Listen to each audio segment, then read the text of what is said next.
దినం దేవుని సన్నిధికి నడిపించిన దేవునికి వందనాలు తెలియచేస్తూ ప్రభు నామములో అందరికీ వందనాలు తెలియచేస్తున్నా అండి.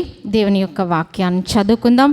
యోహాన్ సువార్త 21వ అధ్యాయము, పరిశుద్ధుడైన యోహాన్ రాసిన సువార్త 21వ అధ్యాయము 4వ వచనము అందరము కలిసి చదువుకుందాం. సూర్యోదయమైచుండగా యేసు ధరిని నిలిచెను, అయితే ఆయన యేసు అని శిష్యులు గుర్తుపట్టలేదు.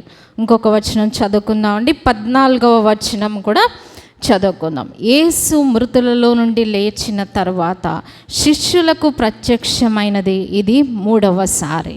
మనం చదువుకున్న ఈ వాక్య భాగము యోహాన్ సువార్త 21వ అధ్యాయంలో 14వ వచనంలో మనం చూసినట్లయితే, యేసు మృతులలో నుండి లేచిన తర్వాత శిష్యులకు ప్రత్యక్షమైనది ఇది 3వసారి. మనం యేసు ప్రభు పునరుద్ధానుడైన తర్వాత జరిగిన విషయాలు మనం ధ్యానిస్తూ ఉన్నాం. మనం అంతకుముందు వారం చెప్పుకున్నాం, యేసు ప్రభు శిష్యులకు ఇది ఎన్నోసారి అండి, 3వసారి కనిపించారు. సో 2 సార్లు ఎప్పుడు కనిపించారు?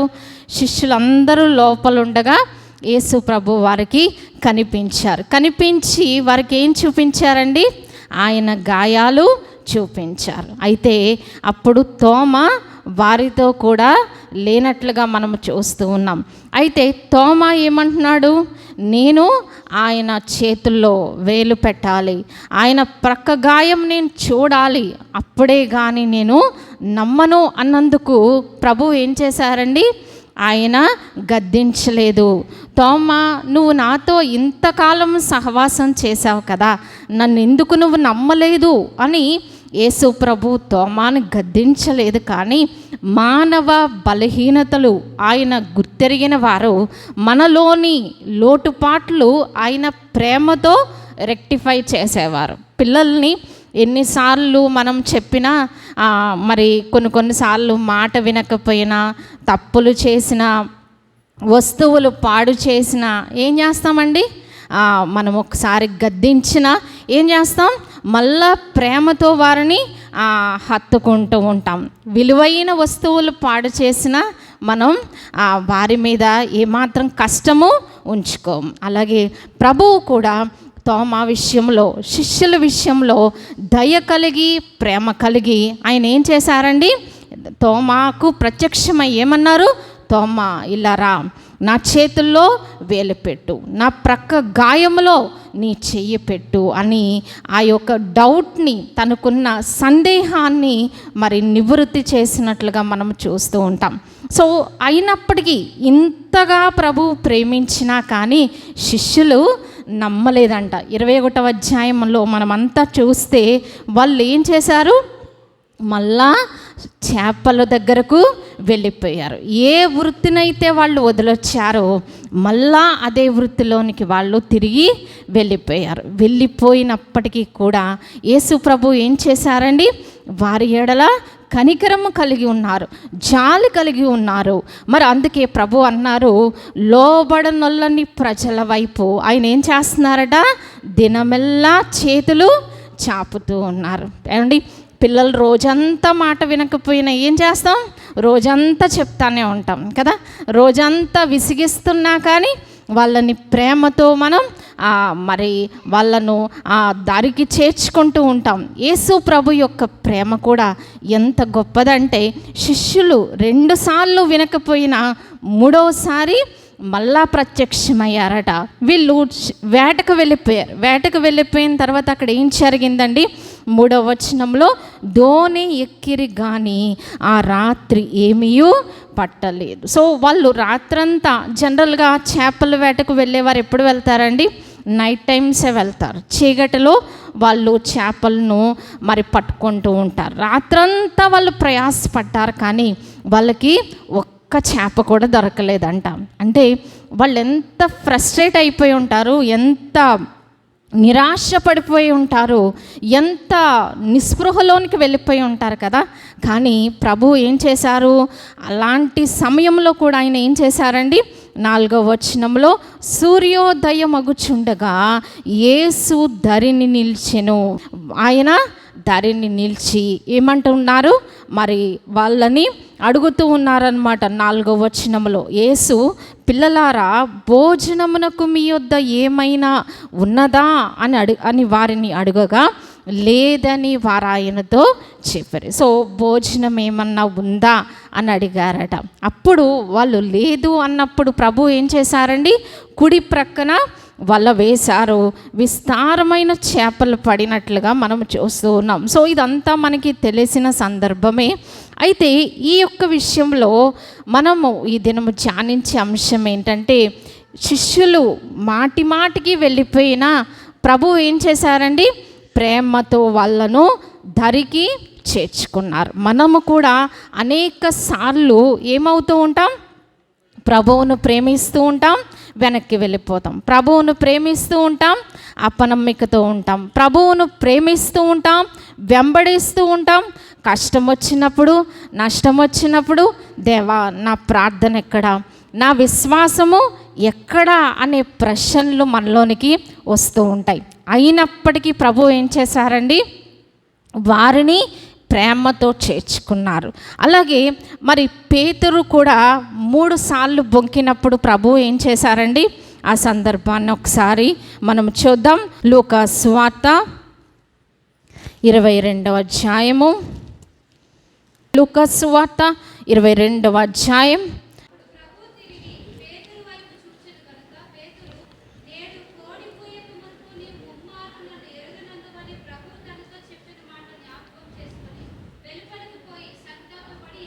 చాలండి. ఈ ప్రభు ఏం చేశారట, అప్పుడు పేతురు ప్రభు వైపు చూచెను. సో యాక్చువల్గా ప్రభు ఎక్కడున్నారండి, ఆ యొక్క సమాజ మందిరంలో, ఆ యొక్క కోర్టుల్లో ఆయన్ని తిప్పుతూ ఉన్నప్పుడు పేతురు ఏం చేశారు, బొంకినట్లుగా మనం చూస్తూ ఉన్నాం. అయినప్పటికీ కూడా ప్రభు ఏం చేశారట, పేతురు వైపు చూచారు. అంటే పేతురుకి ఏం చేశారు, తన తప్పును గుర్తు చేశారు. అలాగే మన విషయంలో కూడా మనం ఎన్నిసార్లు దేవునికి దూరం అయిపోతున్నా దేవుడు ఏం చేస్తున్నారండి, మనలను ఆయన ప్రేమతో చేర్చుకుంటూ ఉన్నారు. పేతురు తృణీకరించినప్పటికీ కూడా ప్రభు పేతురును తృణీకరించలేదు.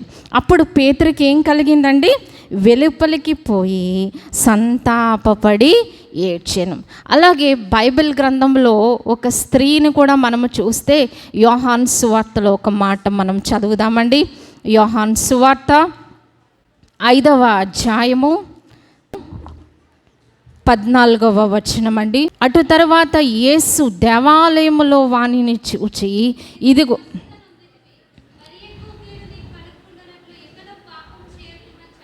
చాలండి. ఇక్కడ ఒక వ్యక్తిని ప్రభువు స్వస్థపరిచారండి. అతను ఎన్ని సంవత్సరాల నుంచి పడున్నాడండి, 38. 5వ అధ్యాయం 5వ వచనంలో ఉంది. ఎన్ని సంవత్సరాలండి, 38 సంవత్సరాల నుండి పక్షవాయుముతో ఉన్న అతన్ని బాగు చేశారు. బాగు చేస్తే అతను పాత జీవితంని వదిలిపెట్టక మళ్ళా పాత జీవితంలో అతను వెళ్ళిపోయినప్పుడు ప్రభు ఏం చేశారట, యేసు దేవాలయములో వానిని చూచి, అంటే అతను దేవాలయానికి వస్తున్నాడు, దేవుణ్ణి సేవిస్తున్నాడు, దేవుణ్ణి వెంబడిస్తున్నాడు, కానీ అతని జీవితంలో ఏమి లేదండి, మార్పు లేదు. అప్పుడు ప్రభు ఏం చేశారండి, అతన్ని గద్దించారా, ఏమన్నారు, ఇదిగో స్వస్థత నొందితివి, మరి ఎక్కువ కీడు నీకు కలుగకుండానట్లు ఇకను పాపము చేయకు. ప్రభు ఎంత ప్రేమతో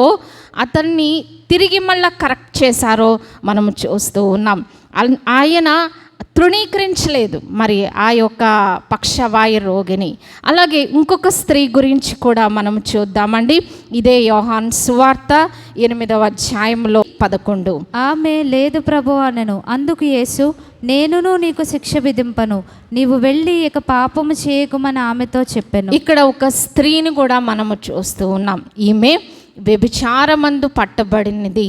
అయితే ధర్మశాస్త్రం ఏం చెప్తుందండి, రాళ్లతో చావగొట్టాలి అని. కానీ ప్రభు ఏమంటున్నారు, నేనును నీకు శిక్ష విధింపను, నీవు వెళ్ళి ఇకను పాపము చేయకు. అంటే ఇంకొక ఛాన్స్ దేవుడు ఇచ్చారన్నమాట. అలాగే మన జీవితంలో కూడా మన యొక్క బలహీనతలు, మన వైఫల్యాలు, మనం మాటికి పడిపోయే సందర్భాల్లో ప్రభు యొక్క ప్రేమ ఏ విధంగా ఉంటుందంటే, ఆయన మనలను గద్దించి శిక్షించేవారు కాదు, కానీ ప్రేమపూర్వకముగా ఆయన తిరిగి మనలను దరికి చేర్చుకునేవారై ఉన్నారు. కానీ ఆ ప్రేమను మనం ఏం చేయకూడదు, వ్యర్థము చేయకుండా ప్రభువుకు లోబడి మనము జీవించాలి.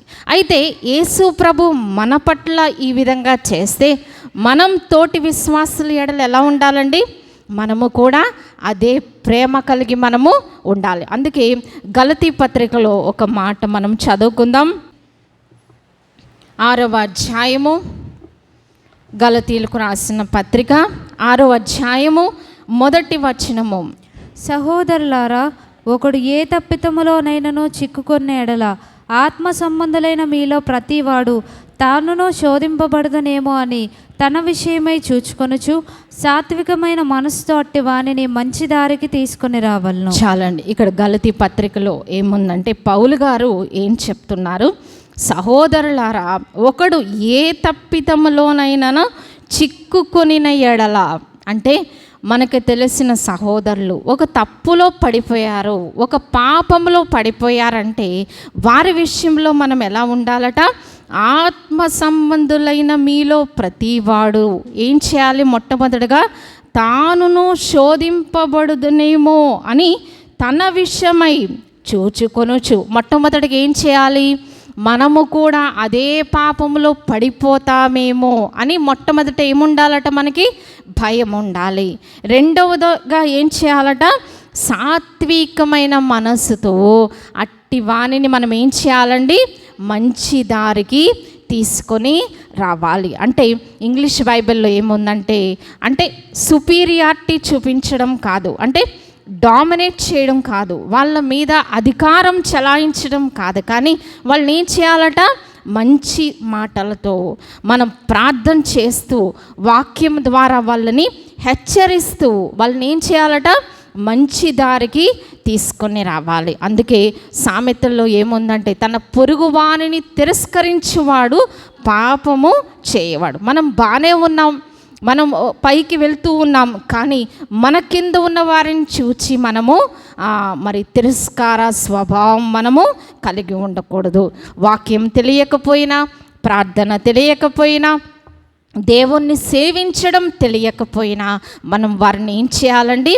తిరస్కరించకూడదు, తక్కువ చేసి చూడకూడదు.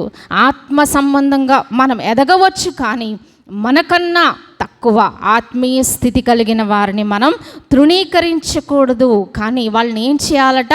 సాత్వికముతో మంచి దారికి వారిని మనము తీసుకొని రావాల్సిన వారంగా ఉన్నాం. మరి యొక్క వాక్య భాగం చదువుకుందామండి. రోమా పత్రిక 15వ అధ్యాయము 1-2 వచనాలు మనం చదువుకుందాం. కాగా బలవంతులమైన మనము మనలను మనమే సంతోషపరచుకొనక బలహీనుల దౌర్బల్యములను భరించుటకు బద్ధులమై ఉన్నాము. తన పొరుగువానికి క్షేమాభివృద్ధి కలుగునట్లు మనలో ప్రతివాడును మేలైన దాని అంత అతన్నే సంతోషపరచవలను. చాలండి. ఈ వాక్య భాగంలో మనము చూస్తే పౌలు గారు రోమీయులకు రాస్తూ ఏమంటున్నారు? బలవంతులమైన మనం బాగానే ఉన్నాం, మనం బలంగా ఉన్నాం, వాక్యం తెలుసు, ప్రార్థన తెలుసు, అన్నీ మనకి తెలుసు, మనం బలవంతులము అని మనం అనుకున్నప్పుడు ఏం చేయాలట?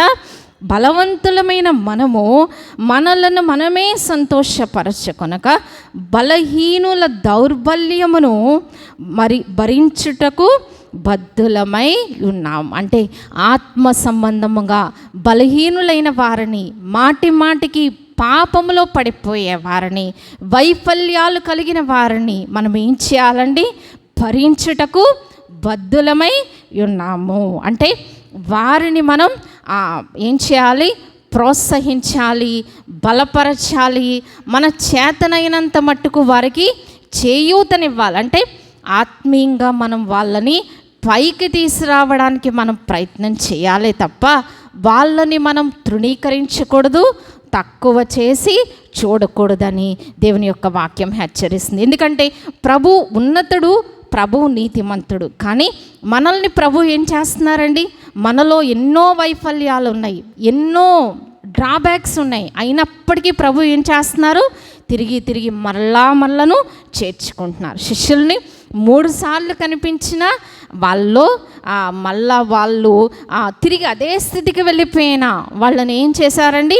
తిరిగి వాళ్ళను బలపరుస్తూనే ఉన్నారు. మనము కూడా మన తోటి విశ్వాసులను ఏం చేయాలి? బలవంతులమైన మనము బలహీనులు, దౌర్భాగ్యులను ఏం చేయాలి? భరించుటకు బద్ధులమై ఉన్నాము. చివరగా ఒక వాక్య భాగం చూచి మనం ముగించుకుందాం. ఇదే గలతీ పత్రికలో ఇంకొక మాట చదువుకుందామండి. గలతీ పత్రికలోనే ఒక మాట మనం చదువుకుందాం. 6వ అధ్యాయంలో 2వ వచనము చదువుకొని మనం ముగించుకుందాం. గలతీలకు రాసిన పత్రిక 6వ అధ్యాయము 2వ వచనము, పేజ్ నంబర్ 171. ఒకని భారములను ఒకడు భరించి ఇలాగూ క్రీస్తు నియమమును పూర్తిగా నెరవేర్చుడి. చాలండి. ఒకని భారము ఒకడు భరించి, ఇది ఏంటంటండి? క్రీస్తు నియమము, లా ఆఫ్ క్రైస్ట్ అన్నమాట. క్రీస్తు నియమములో ఒక నియమము, ఒక చట్టము విశ్వాసికి ఏముందంటే ఏం చేయాలట? ఒకని భారమును ఒకరము భరించాలి. ఒకని భారం ఒకరికి భరించడం అంటే మనం వారి కొరకు ప్రార్థన చేయాలి, వారి కొరకు కృతజ్ఞతాస్తుతులు చెల్లించాలి, బలహీనులుగా ఉన్న వారిని బలపరచాలి, తప్పు చేసినప్పుడు ప్రేమతో వారిని మరలా వారి తప్పును తెలుసుకునేలాగా ఏం చేయాలి? అధికారముతో కాక సాత్వికమైన మంచి మనసుతో అట్టి వారిని మనం దరికి చేర్చుకోవాలి. అంతేకాదు ఎదుటివారి యొక్క వైఫల్యాలను కూడా మనం ఏం చేయాలండి? భరించుటకు బద్ధులమై ఉన్నాము. వారి పట్ల ప్రేమతో మనము నడుచుకొని వారిని ప్రోత్సహించాలి. మన పక్కవారు సరిగ్గా ప్రార్థన చేసుకోవట్లేదు, ఏం చేయాలి? మనం ప్రోత్సహిస్తూనే ఉండాలి తప్ప నేను బాగా చేసుకుంటున్నాను, ఈమె చేసుకోవట్లేదు అని మనం తృణీకరించకూడదు, తక్కువ చేసి చూడకూడదు. కానీ వాళ్ళ యొక్క దౌర్బల్యాలను, వాళ్ళ యొక్క వీక్ పాయింట్స్ని మనం ఏం చేయాలి? ప్రోత్సహిస్తూ. ఇది ఏంటట? క్రీస్తు నియమము. ఆ నియమ ప్రకారమే శిష్యుల్ని ఏం చేశారండి? ఎన్నిసార్లు వాళ్ళు తప్పిపోయినా వాళ్ళను ఏ విధంగా ప్రభు ప్రేమతో చేర్చుకున్నారో మనము కూడా మన తోటి విశ్వాసుల ఎడల అదే ప్రేమను కలిగి మనం ముందు కొనసాగించాలి. ఈ విధంగా మనం ఏం చేయాలట? క్రీస్తు నియమాన్ని సంపూర్తి చేయాలి. కాబట్టి ప్రభు బలలో ప్రవేశిస్తున్న మనము ఈ విషయాలను బట్టి జ్ఞాపకం చేసుకుంటూ మనము కూడా క్రీస్తు నియమంలో కొనసాగుదాం. ప్రభు అట్టి కృపలు మనందరికీ దయచేయనుగాక. ఆమేన్. పరిశుద్ధుడా, విన్న మాటలు మాలో ఫలింప చేయమని యేసు నామమున ప్రార్థించి వేడుకొంచున్నాం తండ్రి. ఆమేన్.